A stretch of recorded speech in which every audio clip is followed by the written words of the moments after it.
Selon toi, on voit beaucoup de marques avec, les mêmes codes aujourd'hui. C'est-à-dire un peu ce que tu viens de dire, le côté, communautaire avec, une égérie, aussi, on va mettre en avant le produit avec, je crois que ça s'appelle la key value, enfin les bienfaits, le côté positif. Est-ce que pour toi, le fait de que chaque marque reprenne les mêmes codes, est-ce que c'est un piège ou plutôt, c'est ce que demande, un peu, les codes de la beauté et de la cosmétique? Je pense que c'est un piège. Enfin, je pense qu'il y a une saturation. Je pense que en fait, les façons de communiquer dépendent beaucoup de la, comment on dit, de la technologie actuelle. Mmh. Et donc, elles évoluent en fonction de comment évoluent les technologies et quels sont nos supports de communication. Et là, bon, évidemment, je suis moins dans le métier maintenant, donc j'ai moins un œil interne.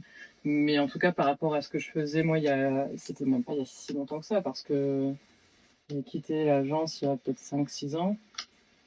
Et ce que je faisais, je pourrais plus le faire aujourd'hui. Enfin, je pense qu'on a été en saturation. En fait, je pense qu'il y a un nouveau truc, il y a un moment où quelqu'un est très innovant et se met à faire quelque chose de nouveau. Ensuite, tout le monde fait pareil, et puis ensuite on sature, et il faut attendre que quelqu'un de nouveau fasse différemment.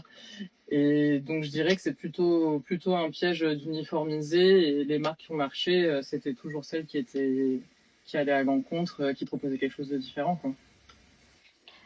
Est-ce que tu as un Et exemple quelque chose de surtout qui était plus authentique. Ben moi, je pensais beaucoup à Glossier parce que mmh, nous, à l'époque, c'était le début de Glossier, et c'était extrêmement différent de ce qu'on faisait jusque-là. Et surtout, nous qui travaillions avec L'Oréal, qui était quand même très carré mmh, dans toutes ces guidelines de marque, etc. Et, euh, et Glossier, alors encore une fois, c'est faux, hein, bien sûr, ils prennent des filles qui sont mannequins et qui sont mmh, superbes, mais il y avait vraiment ce truc de photos en très gros plan de filles qui avaient, je sais pas, des dents du bonheur ou des taches de rousseur, qui sont absolument pas des défauts, on est bien d'accord, mais mmh, qui juste ne se voyaient pas dans le paysage de la cosmétique à ce moment-là. Et donc tout le monde a eu envie de faire ça. Et donc tout le monde l'a fait, et donc plus on le faisait, moins c'était authentique, même si ça ne l'est jamais complètement quand il s'agit de marketing. Mais, mais en fait, quand on est l'énième itération, la copie de la copie de la copie, bon ben ça prend plus. En fait, les gens sont pas idiots. oui.